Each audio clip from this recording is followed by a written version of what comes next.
Hello everyone, welcome to GGN. Today is Friday, June 29th, 2012, and I'm Darko. This is my website, ggnonline.com. There's a poll up there, you can check on it and vote how long until a drone kills the first American on American soil. So far, the majority are saying within the next year, followed by the next 2 years. You can follow GGN with your email address, also on YouTube, ddarko2012 and ddarko2013. And if you'd like to help, you can donate right there.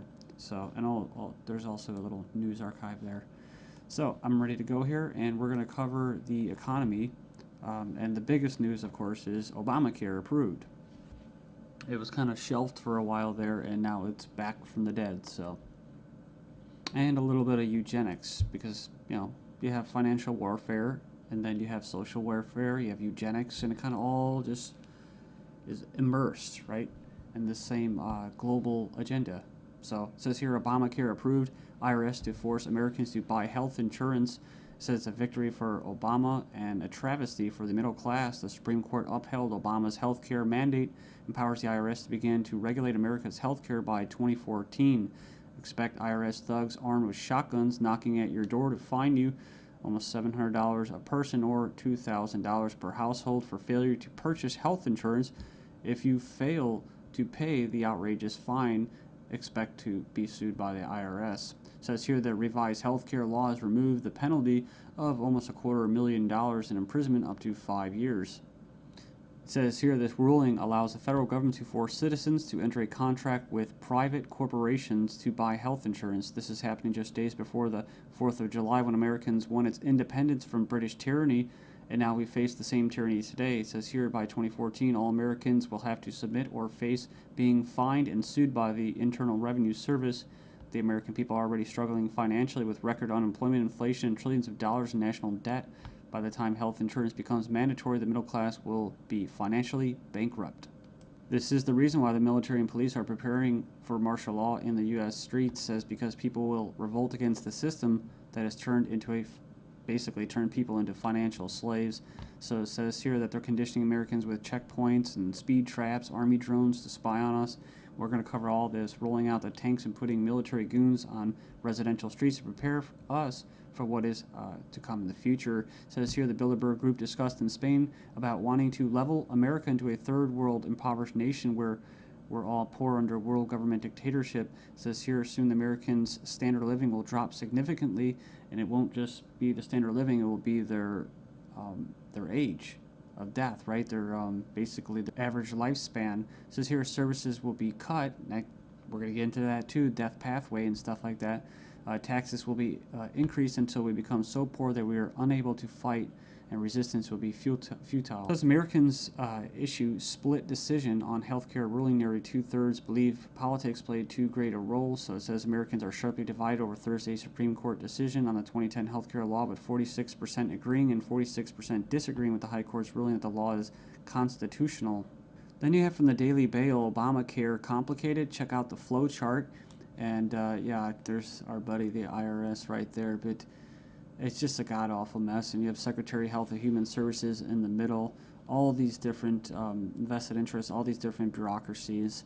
And the biggest invested interest that helped write the bill was the insurance companies. And they're the ones that are going to basically, how could you say, not profit. Well, they will profit, but they're going to get the best advantage from this, right?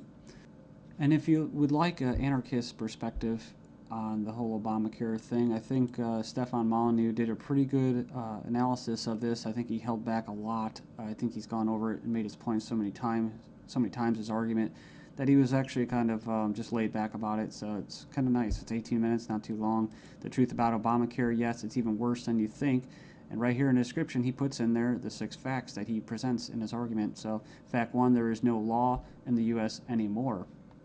Basically what he's saying is that if they could just do anything, then there's no law, right?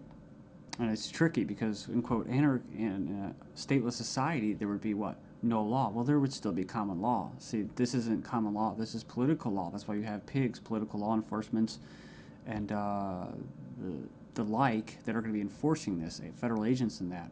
So in other words, what he's saying is that you might as well just have no government, because right here you have a dictatorship with, quote, laws, right? They have laws that basically write in a dictatorship. So we have here Obamacare is an admission that all previous government health care programs have failed. So, and this is true. I remember the recording, about Nixon and stuff like that, getting people on Medicaid. It doesn't really matter whether it's good or not.